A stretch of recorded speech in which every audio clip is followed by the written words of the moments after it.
All right, hey guys, this is SW Outdoors, SkyWalker Outdoors. Jean-Luc Lindsay here. Like I said, I've been practicing a couple arbory tree climbing stuff and been getting into that, especially with my Whatnot series. I am actually going to start by showing you guys how I get my main rope over the tree limb here. First with these two ropes, and then the knots, like I said, I use to successfully ascend up the tree. And then, like I said, if you look at the new video, I got a piece of a centering tool, and then I'm going to use that next to show you how I will get up with that. So what I usually will start off with, I do have this piece of rope right here that I created a monkey fist to give it a little bit more weight as I get it over to the tree. Loosen it up just a little bit. There we go. So I can get, there we go. And so it's more of a Indiana Jones situation. And all I do is give it a good old right over the tree. And there's many different ways to really get the ball down. You can always do a big old, get a lot of the rope to come, and you can see that, I don't know if you can, but you can see that the rope starts to hop. You can also rotate it this way or rotate it this way to make the rope move left or right. But we're just gonna do a couple big hops with the rope, big throws, get it down. But like I said, if you rotate the rope this way, it goes to the right. If you rotate the rope this way, it goes to the left. If you get a big old flicks like those, you get it all the way down. So what I'm actually gonna do is actually a sheet bend knot on the end of the ropes to connect it so I can pull my main line over there around. So now that I'm here, I'm going to connect my main line right here, which again, some static rope that I've been practicing with, just to give you guys this video and my skills with knot tying, tree climbing situation. So again, start pulling that main line out, and look, no snags, no stuff like that. It's a good way to store rope. I will definitely be bringing you guys this type of video because it's definitely a good way to store some rope for easy throws, especially that if you do not unravel it all the way, you have that heavy part at the end so you can toss around a tree. But yeah, we're gonna go ahead with that sheet bend knot. You can use either side. Again, this is a good knot to use for different size cordages. This is a 10, and this is an 8. And you just make a bite, feed your rope through, actually go around twice in these two loops that are right here, because the first one was more of an overhand, and then make 2 loops, 1, 2, then come back around underneath through those loops, pull it through, tighten it down, and then you've got your sheet bend knot. And this is what I usually use to start pulling up my rope.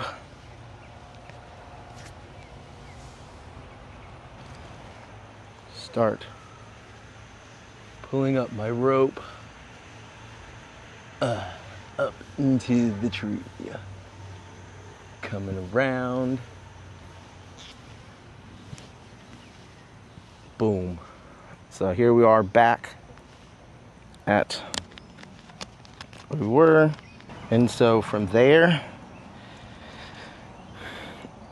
I'll usually make a anchor.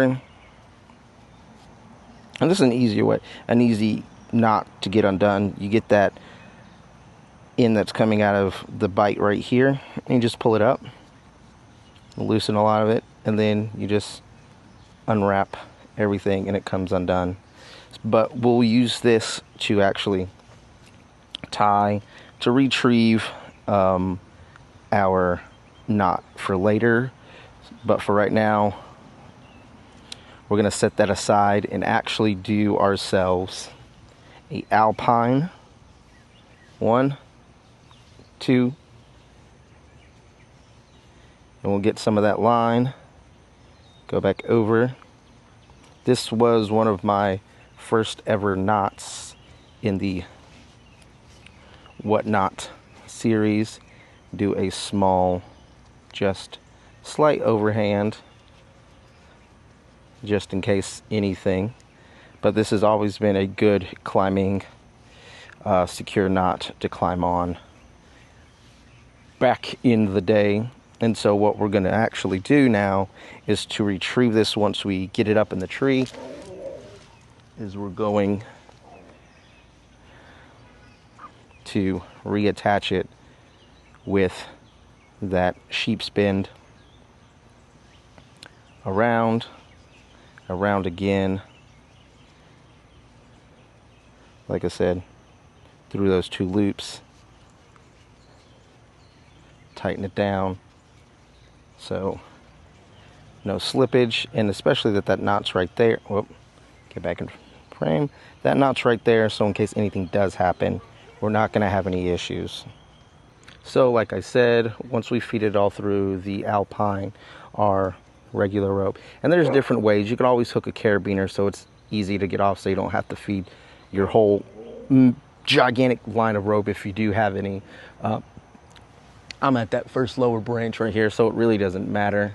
And then we pull it all the way up till it gets locked in to that. And then again, we'll use this blue line of rope, and we're able to pull our system and retrieve it back just like that.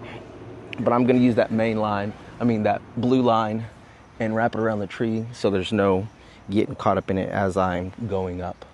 So like I said, so the first knot you guys saw that I used for this is the sheep bend, or the sheep bend knot.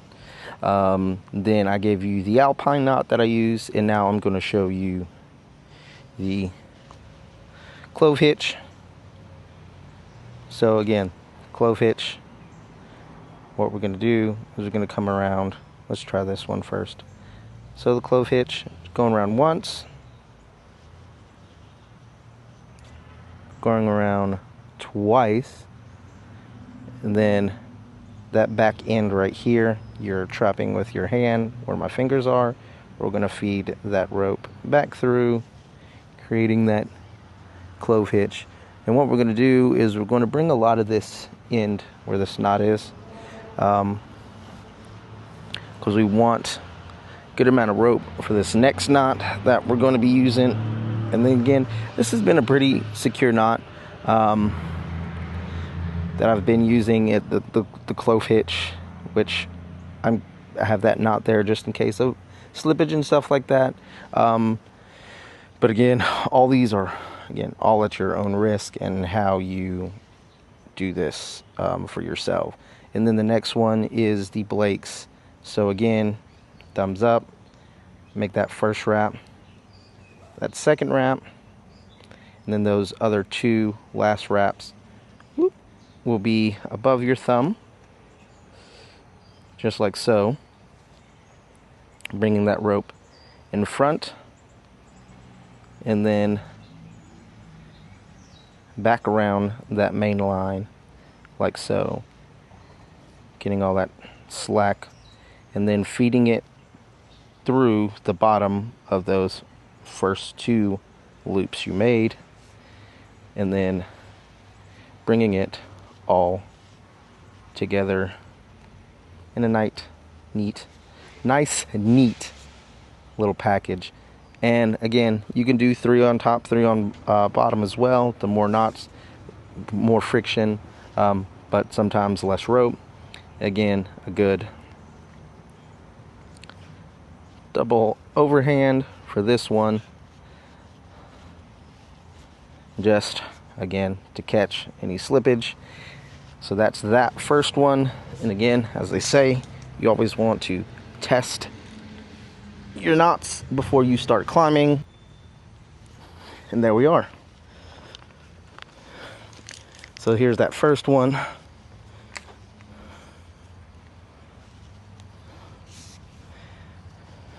For that, and I'll show you pretty much what I've been doing, which is just sliding up and down just like that with a with a foot loop using the distal hitch, which I'll set that up. So I do got my eye to eyes. What we're gonna do again with that distal, get that small end on your right side and start wrapping around up that main line.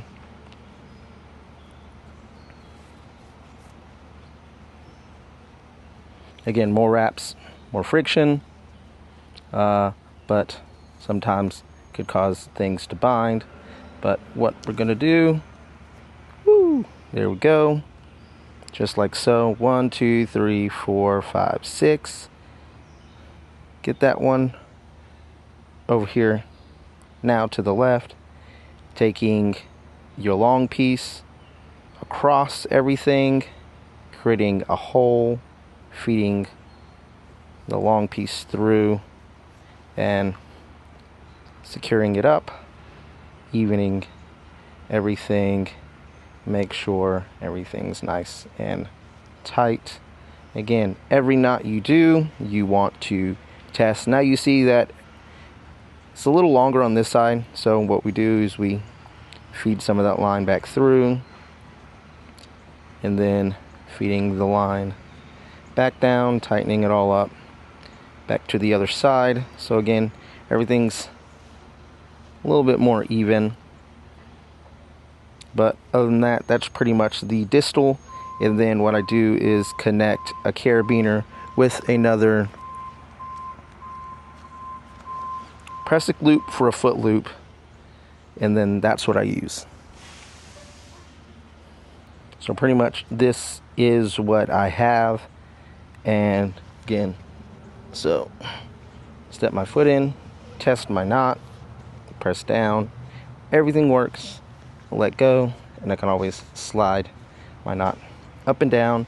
Like I said, this goes here and holds me. So I'm going to walk away from this, rehook it up, and show you from a distance again all these knots that I use. All right, so bringing up my Blake's hitch as well as my distal with my foot loop, stepping into my foot loop, bringing it up as much as I can to my chest, and then just start to climb and hold the rope, and then pull up my Blake's hitch and let it hold. So this, like I said, is how I originally used knots to ascend up the rope, just like so. And so the backward situation, the Blake hitch is a friction slip type of knot. So what I usually did was move this out of the way, slowly get it down. Now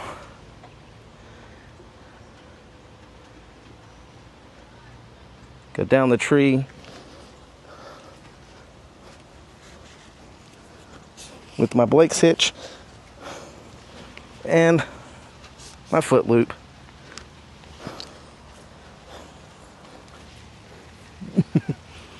Just like so. And come back down. So